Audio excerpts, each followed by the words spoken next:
What's up mga bay? For this video na ada ita sa Bilawa, no?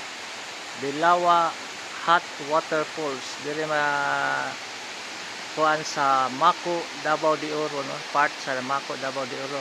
Kung gikan ka sa Davao City, travel kag mga, kung sayo lang mo gikan dito mga kadlawon, mag-travel kag mga 1.5 hours to 2 hours. Pero kung udto na, depende na sa traffic. Pero okay na ang dalan diri. So ang ila ding entrance diri, no, tag 80 pesos ang per head, 80 pesos ang ilang per head. Dayon kung senior ka na sa mga 60 ata. Then pwede ra mo dili magdalag balon diri, okay na tindahan na po nila. So ang ilang cottage, nindot ilang cottage, no? Nindot ka ilang cottage tag 350 ni 350 ang ang per table, no? 350. Dayon okay na kay siya, daghan kay masulod ani nga lugar ang kaparkingan, lugar kay ang kaparkingan diri sa parking area nila.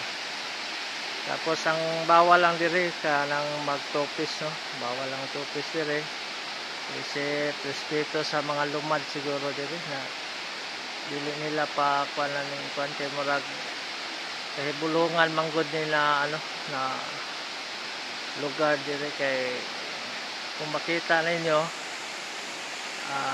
init kay siya, init ya, aso na, pero nakoy i-focus ninyo na kuan naitanom ning turok ko. Kita kana nato nga sa tubig, init kaya na itanom dito sa taas, nagyapoy tanom ning turok.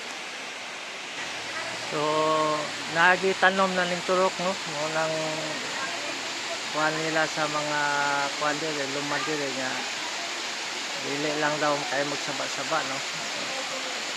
So okay kay dire guys, okay kay dire mga bay.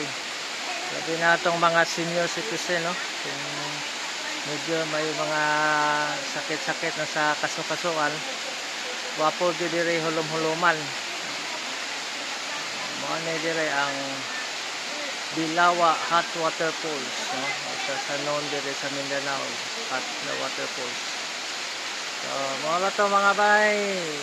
Kung ako tamong gihan nyo sa pag-follow o like sa to ang mga video dire mga bay.